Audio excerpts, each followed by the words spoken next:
بسم اللہ الرحمن الرحیم۔ آج پاکستان کی سیاسی تاریخ میں سیاسی تاریخ میں ایک اور بدنما باب کا اضافہ ہوا۔ آج صبح 2:25 پہ قبل از فجر شاہدرہ تھانہ لاہور میں بدر رشید نامی ایک شخص نے، یعنی آج صبح قبل از فجر بلکہ قبل از تہجد 2:25 پہ شاہدرہ تھانے میں پرچہ درج ہوا۔ درج کرانے والے کا نام بدر رشید ہے، بدر رشید، اور ان کا کوئی پیشہ نہیں ہے، یہ میں اس پرچے سے پڑھ رہا ہوں، ان کا کوئی پیشہ نہیں ہے۔ اور انہوں نے بتایا کہ محلہ خورشید پارک نزد رستم سوراب فیکٹری شاہدرہ بفاصلہ قریب 2 کلومیٹر جانب جنوب مغرب 5 نمبر بارادری، یہاں پر یہ جائے وقوع ہے۔ اور یہاں پر انہوں نے بدر رشید صاحب نے کہا کہ پاکستان کے 2 سابقہ وزیر اعظم، آزاد کشمیر کے موجودہ وزیر اعظم، اپوزیشن کے لیڈر آف اپوزیشن، سینٹ کے leader of the opposition, Pakistan کے سابقہ اسپیکر قومی اسمبلی، پاکستان کے سابقہ ڈپٹی اسپیکر قومی اسمبلی، پاکستان کے 2 سابقہ وزیر دفاع، پاکستان کے سابقہ وزیر خارجہ، پاکستان کے سابقہ وزیر خزانہ، پاکستان کے پی کے سابقہ وزیر اعلیٰ، کے پی کے سابقہ گورنر، 16 سے زائد سابقہ وفاقی وزراء اور 3 سابقہ پاکستان آرمی کے لیفٹیننٹ جنرل جو ہیں وہ بغاوت کے مرتکب ہوئے ہیں۔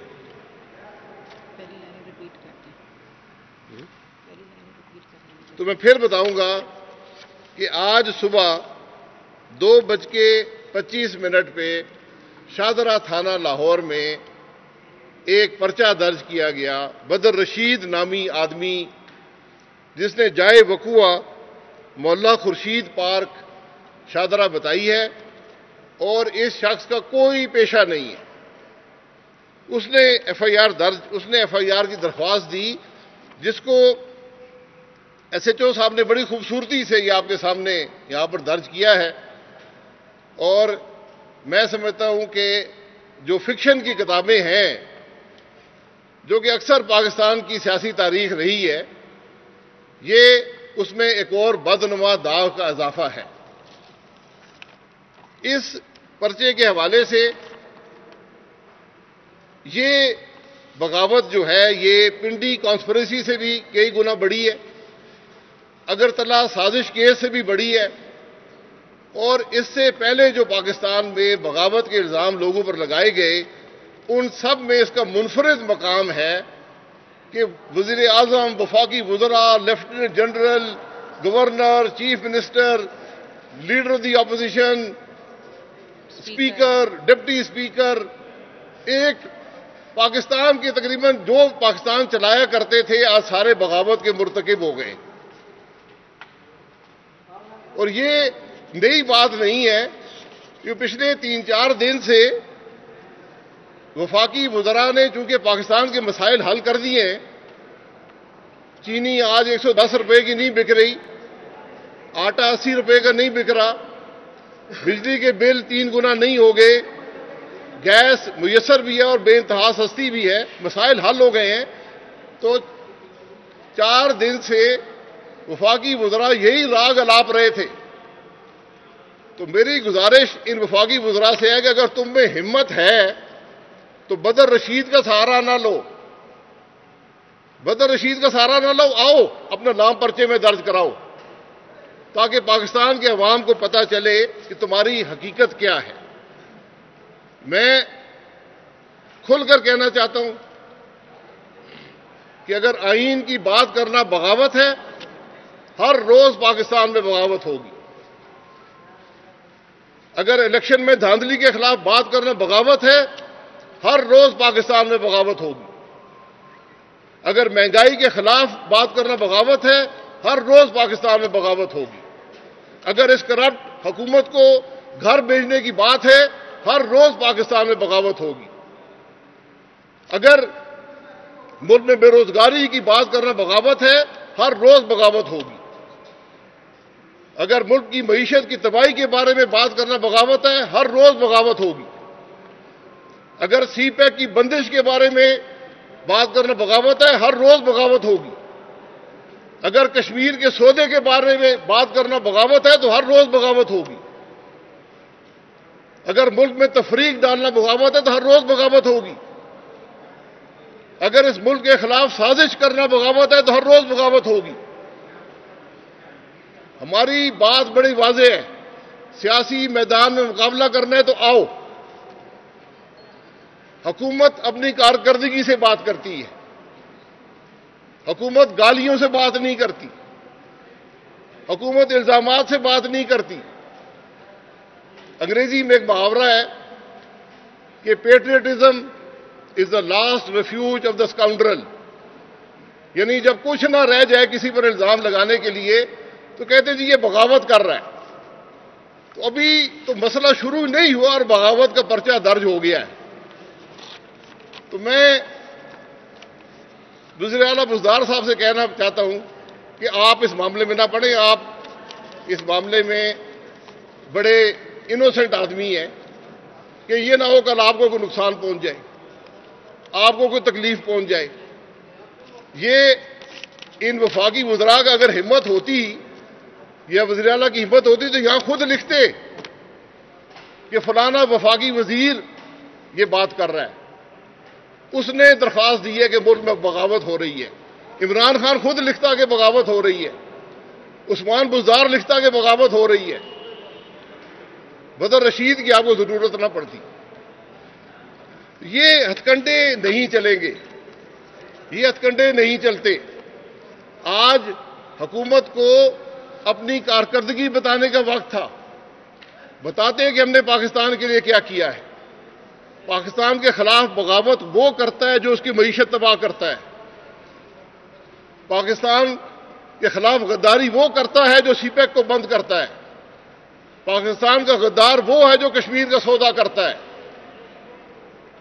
اس لیے آج اگر حق کی بات کرنی ہے، پاکستان کے عوام کے مسائل کی بات کریں۔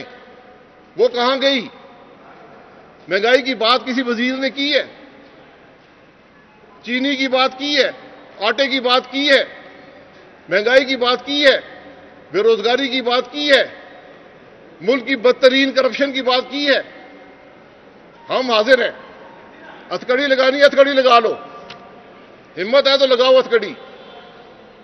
مسلم لیگ نون حاضر ہے، یہ نام آپ نے لکھے ہیں، ہمت ہے تو لگاؤ سب کو ہتھکڑی، اور مقدمہ عوام کے سامنے چلاؤ، ورنہ مقدمہ کل تمہارا چلے گا، تمہاری غداری پہ چلے گا۔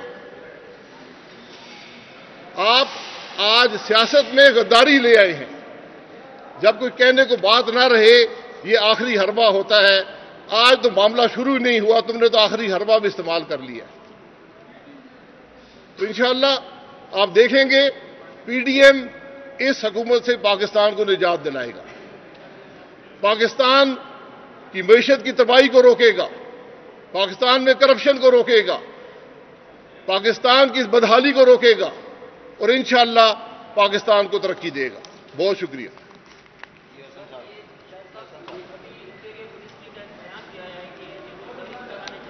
اشرف صاحب کو بولنے دیتے پہلے. اشرف صاحب بولنے. بسم اللہ الرحمن الرحیم.